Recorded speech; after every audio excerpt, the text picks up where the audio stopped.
O Greg News de hoje vai falar do STF, também conhecido como Supremo, assim como aquele prato de frango empanado com queijo e presunto. E aquelas cuecas de playboy de 15 anos, que só parece aquela faixa vermelha e custa $150, sabe? Bom, faz tempo que o Supremo vem atraindo o ódio do cidadão comum. Afinal, qual é o sentido de botar queijo e presunto dentro de um frango? Não. Estou falando do federal mesmo. Afinal, ele representa tudo que a população mais odeia, o STF, que são, assim, a gente que acumula privilégios, gente que usa capa mesmo tendo mais de 10 anos de idade e gente que se explica usando expressões em latim.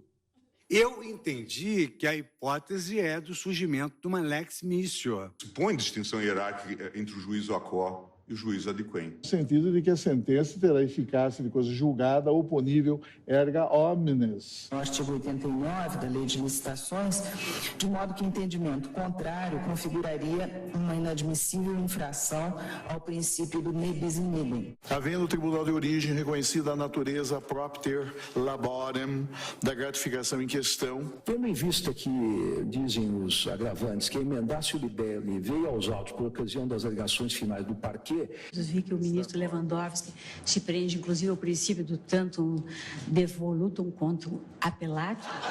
Tantum devolutum quantum appellatum. Eles acham que estão em Hogwarts? Riquinhos e odiados pela população, com certeza seriam da Sonserina. Não, porque na Sonserina tem gente que tá cuidando da gente. Hashtag Team Snake. Eu juro que aqui se encerram as piadas com Harry Potter. Vamos lá, bola pra frente.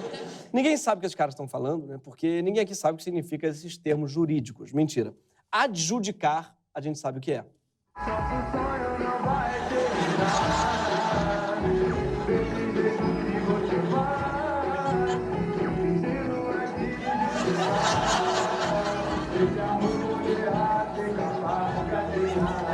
Adjudicar, ato jurídico em que se concede posse e propriedade de bens, móveis ou imóveis a alguém e assim nosso amor poderá ser capaz de gatinhar.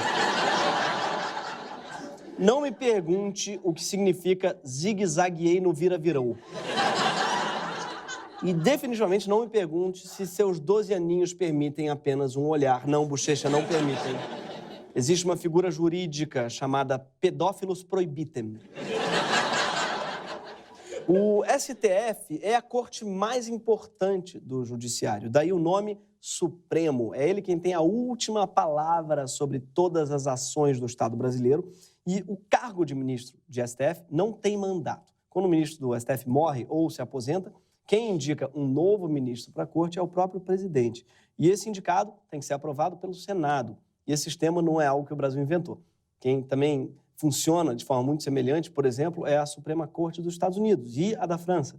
Com a diferença que na França, ninguém jamais botaria queijo derretido num frango à milanesa. Mas, durante os 4 anos do mandato, em média, 2 ministros do STF atingem a idade máxima da aposentadoria. Então, o presidente indica novos nomes. Até 2015, a idade máxima era de 70 anos. Até que, durante os anos Dilma, calhou de vários ministros chegarem nessa idade. Me parece que foi porque a cada discurso dela as pessoas envelheciam uns 5 anos. Aí a Dilma já tinha indicado 4 ministros. Ela ia conseguir nomear outros 4. Dos 11 ministros, a Dilma indicaria 8. Para evitar que isso acontecesse, os deputados resolveram aumentar a idade máxima da aposentadoria para 75, através de uma emenda à Constituição que eles chamaram de PEC da Bengala. Sim. Que, aliás, é uma expressão bem velhofóbica e datada, porque nenhum velho usa mais bengala, né? Tinham que chamar de PEC da minâncora. PEC da roupinha de tricô no bujão. PEC do bom dia no WhatsApp. No Brasil, cerca de 80 mil casos são julgados anualmente pelo Supremo, que totalizam algo como 6,3 milhões de páginas de processos. Isso é muita coisa para ler, gente. Dá umas 3 revistas Piauí para cada um. Porque processo não é uma revista Caras, né? Que você pula quando não conhece a pessoa, né? E calha de você não conhecer ninguém ali. Já viu? O clã dos Lousada apresenta sua herdeira nas bodas. Quem? Herdando o quê? Gente, herdeira de quem? Não, no Supremo você tem que ler tudo mesmo. Tá? E são mais de 500 mil páginas por ano para cada ministro. Força aí para esses guerreiros. Ou, muito provavelmente, para os estagiários desses guerreiros. O STF tem vários problemas, mais especificamente 11, que atendem pelo nome de ministros. Gilmar Mendes, por exemplo, não se isenta de julgar pessoas próximas a ele. Já soltou o Jacob Barata Filho, da máfia dos ônibus, sendo que ele tinha sido padrinho do casamento da filha de Jacob, também conhecida como Dona Baratinha.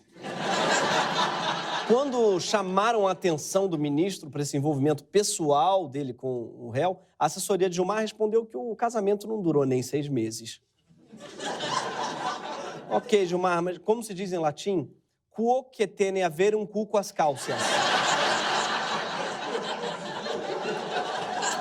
O Instituto Brasiliense de Direito Público, do qual Gilmar Mendes é sócio fundador, recebeu mais de 36 milhões de reais em empréstimos do Bradesco. E Gilmar tomou 120 decisões no STF em ações que têm o Bradesco como parte. Mas talvez essas ações tenham durado menos de 6 meses, não sei, vai saber.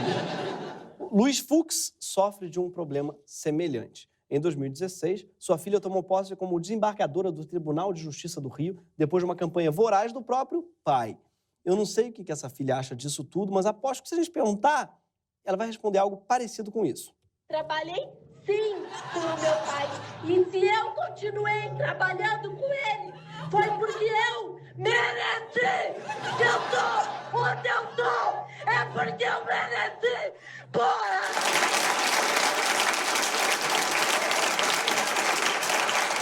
Ela, aos poucos, vai sendo tomada pelo monstro da meritocracia, né? Eu mereço! A imprensa apurou que o Fux, ele ligava para os colegas magistrados pedindo apoio, dizendo que o empregão de quase 60 mil reais seria uma compensação para a filha depois dela ter ficado traumatizada com o assalto, né? Como diz o ditado, vão-se os anéis, ficam os cargos vitalícios. Parece, inclusive, que é por isso que a máquina pública no Brasil está tão inflada, né? Por isso que o Rio está falindo. Todo mundo que é assaltado ganha um salário de 60 mil. Aí a cidade quebra. Mesmo com pouca experiência profissional, Mariana Fux teve a maior votação da história do TJ. Como Gilmar Mendes, Luiz Fux também é um ministro de muitos amigos. Eu até entendo, ele era surfista na juventude e até hoje adora lutar jiu-jitsu e tocar guitarra.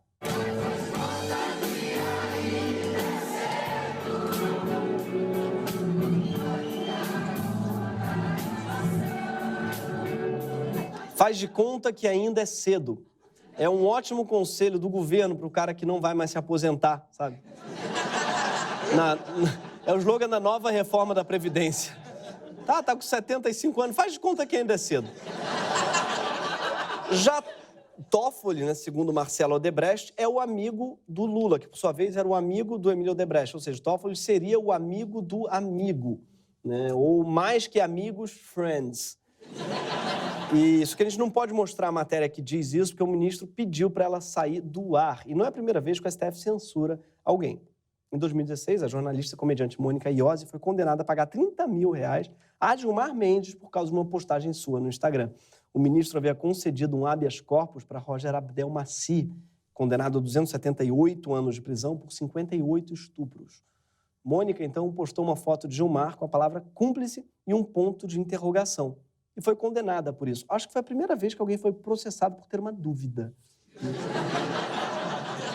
Com tudo isso, não deveria surpreender que o país tenha sido tomado por manifestações pedindo o impeachment dos ministros do Supremo. Em Brasília, chegaram a tocar a marcha fúnebre enquanto um cortejo enterrava o STF em plena Praça dos Três Poderes.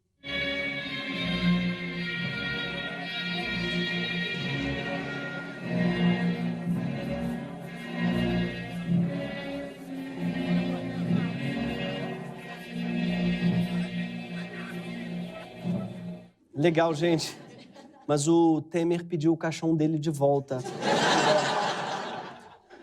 Será que esses protestos indicam que finalmente a população vai livrar o Brasil desse câncer que é o STF? Mais ou menos, porque quando a gente olha o que realmente está sendo discutido no Congresso e no Senado, fica claro que a ofensiva contra o STF está servindo de desculpa para Jair Bolsonaro avançar com o projeto de dominar o STF. E dominar o STF é tipo ganhar a prova do líder no Big Brother. Você ganha o direito de mandar qualquer um pro paredão. Nesse momento, Por exemplo, o Bolsonaro está articulando para revogar a PEC da Bengala. Aquela que, em 2015, impediu que a Dilma nomeasse uma porrada de ministros. Apesar de, em 2015, o próprio Bolsonaro ter votado a favor da PEC. Na época, ele disse: o Supremo poderia acabar aparelhado pelo PT, e o Supremo aparelhado, espero que isso não aconteça nunca.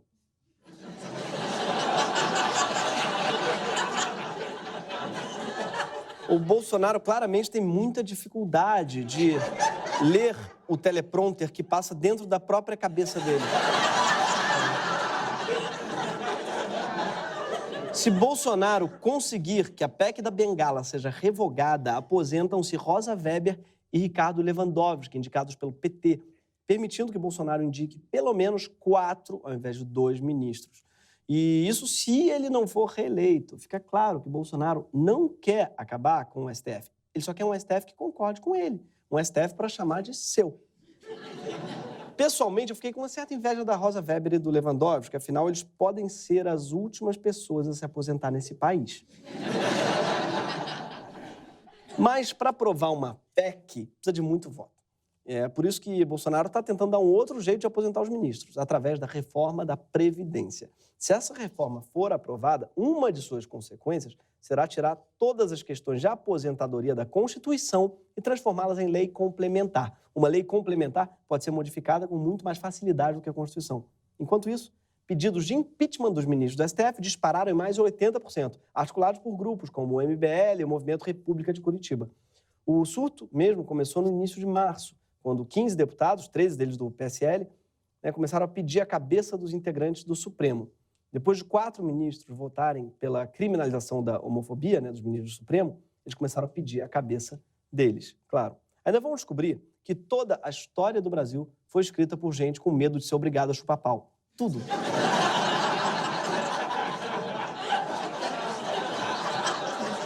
Define a história do Brasil. As eleições, para mim mesmo, de 2018, se tivesse campo justificativa do voto, sabe, assim... 17, por quê? Eu não quero ser obrigado a chupar pau. Mas ninguém falou... Não é sobre isso. Tudo no Brasil é sobre isso. No Senado, já tentaram 2 vezes criar uma CPI para investigar violações éticas no Supremo. A CPI da Lava Toga. Independente de qualquer coisa, essa obsessão com o nome da Lava Jato está indo longe demais, gente. Acho que vocês têm muito a aprender com as operações da Polícia Federal, faltando a erudição de uma operação Alegoria da Caverna ou o sarcasmo da operação Deus tá vendo. Lava-toga é muito ruim, sabe? Se ainda fosse lava-toba, ia ser importante. Ia estar passando uma mensagem pro brasileiro, né? E eu jamais faria uma piada com o Gilmar Mendes fazendo a Xuca, que eu não sou louco. Imagina se eu vou colocar essa imagem na cabeça de alguém, eu não vou. Essa investida contra o judiciário não é exclusividade do Brasil, porque assim, os exemplos, mundo afora, não são nada animadores. A Hungria, por exemplo, criou um sistema judicial paralelo no final do ano passado, controlado pelo próprio presidente, que vai decidir questões sensíveis, como a lei eleitoral, a corrupção e o direito de manifestação. E hoje, o presidente da Hungria está livre para fechar universidades, perseguir jornalistas e opositores. O golpe contra o Supremo também acontece na Polônia, onde uma reforma tentou forçar mais de 1/3 dos juízes da Suprema Corte a se aposentarem. E só foi barrada depois de manifestações e ameaças da União Europeia. Os ataques ao STF são, claro, mais uma importação que o Brasil fez, que nem a versão da Angélica para aquela música dos Cranberries. Quem sabe se a gente se falar, fosse mais fácil entender. É mais fácil se a gente se entender. Seria mais fácil a gente se entender se você tirasse a escova de dente da boca, Angélica. Poxa, mas o problema é que ninguém fica com medo de virar a Hungria ou a Polônia, porque a ditadura de extrema-direita não sensibiliza muito o brasileiro. Mas não se preocupe, porque a esquerda também já fez coisas do tipo. Mais especificamente na Venezuela. Sim, em 2004, Hugo Chávez aumentou de 20 para 32 os ministros do Supremo. O pessoal na época tentou alertar. Olha que assim a Venezuela vai virar uma Venezuela. Mas ninguém deu ouvido, pessoal. Aliás, Chávez, vale lembrar, também era militar, paraquedista, se elegeu com um discurso anticorrupção e anti-imprensa. Bolsonaro está para o Chávez como o Thiago Leifert está para Mariana Ximenes. Ou como o Datena está para Dua Lipa, né? Tem nada a ver, mas parece, tem alguma coisa ali. Agora, verdade seja dita, não é de agora que o Bolsonaro fala em dominar o STF. Durante a campanha, ele já falava em aumentar de 11 para 21 os ministros do Supremo e apontar ele mesmo esses 10 novos ministros. Segundo ele, era porque com os atuais ministros, aspas, não podemos sequer sonhar em mudar o destino do Brasil. Tadinho, eu imagino ele dormindo, né, sonhando com o Brasilzão dele, cheio de pão com leite condensado. E eis que surge a Carmen Lúcia no sonho dele, falando, não, não, não, é melhor já ir acordando. Vamos lá. Ai, ai, ai. Não é pra menos, né? Bolsonaro nunca escondeu sua admiração pela ditadura. E foi justamente o governo militar que ampliou o número de ministros de 11 para 16, garantindo sempre maioria a favor do governo. Isso porque um poder judiciário domesticado confere uma estampa de legalidade ao autoritarismo. Tipo de Dimocó no Instagram, conferindo uma estampa de hipster a si mesmo, não é? Olha que coisa bonita ele indo numa paleteria vegana com esse uniforme. Né? Eduardo Bolsonaro disse, inclusive, isso aqui durante a campanha do pai para a presidência. Se quiser fechar o STF, sabe o que você faz? Você não manda nem um jipe, cara. Manda um soldado e um cabo. Não é querer desmerecer o soldado e o cabo, não. O que é o STF, cara? Tipo, tira o poder da caneta de um ministro do STF. O que ele é na rua? Você acha que a população... Se você prender um ministro do STF, você acha que vai ter uma manifestação popular a favor dos ministros do STF? Milhões na rua? Por mais assustador que esse vídeo seja, a pior parte dele é que o Eduardo Bolsonaro está certo. Uma pesquisa do Datafolha do ano passado mostrou que apenas 18% da população confia no STF, enquanto o índice de confiança nas Forças Armadas era de 45%. Tanto é que, quando o grupo de direita vem para a rua, faz um protesto pedindo o impeachment dos ministros do STF, o que será que acontece? O que o povo quer com relação ao impeachment de Gilmar Mendes?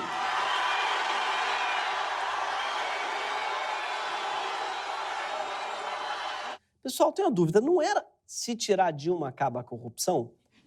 Aí depois, né, virou, não, é que tem que prender o Lula. Se prender o Lula, agora acaba de verdade a corrupção, né? Agora, a Regina Duarte não tem mais a quem culpar, né? Já mandou até, botou no Instagram dela, botou assim, se acabar o STF, agora com certeza acaba a corrupção. Parece aqueles filmes, né? Eu ainda continuo sabendo, não pretendo esquecer tão cedo o que vocês fizeram no verão passado. Agora é sério. Acontece que, gente, o STF, gostando ou não, é fundamental para a democracia. Os 11 ministros têm uma tarefa complexa de aplicar a Constituição brasileira, que é uma das maiores do mundo. O STF hoje define um monte de coisas no Brasil. Desde conceder habeas corpus coletivos para mães e gestantes presos preventivamente, até garantir a liberdade de ideias na universidade, até irritar adolescentes proibindo cigarro com sabor. Que, por acaso, eu acho até bom, porque cigarro com gosto é pior que cigarro, né? Não tem nada mais escroto que cheiro de fumaça com cravo. É tipo quando você vai no banheiro e passa bom ar, fica aquele cheirão de cocô com lavanda.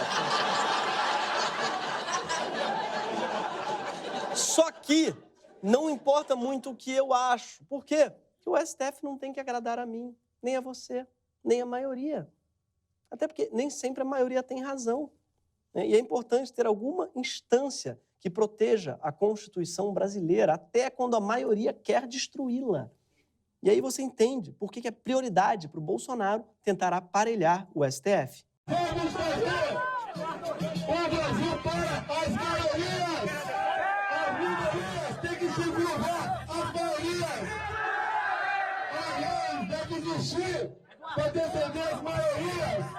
As minorias se adequam ou simplesmente desaparecem. Tem uma coisa ali que ele falou que eu concordo, que é aquele inaudível, achei bonito. Primeira vez que eu concordei com esse sujeito. A democracia brasileira, meu amigo, não é um reality show, não é episódio de The Voice, que se você não gostar de alguém, basta você não aperta o botão, continua de costa. Não, tem um sentido que os ministros do STF não sejam eleitos, nem cumpram mandatos curtos. É o jeito que todas as democracias modernas têm de garantir que a opinião da maioria não se torne um tipo de tirania em cima das minorias. Para que pelo menos um dos 3 poderes não precise levar em conta a opinião pública. Até porque, de vez em quando, a maioria decide eleger alguém que faz declarações racistas e homofóbicas para o cargo mais respeitável do país, o de vencedor do Big Brother. Esse foi o Greg News, gente. Uma boa noite a todos, boa Páscoa, boa Semana Santa, divirtam-se, comam muito ovo, chocolate, tudo mais que vocês quiserem. Muito obrigado. Amo vocês, a maioria de vocês.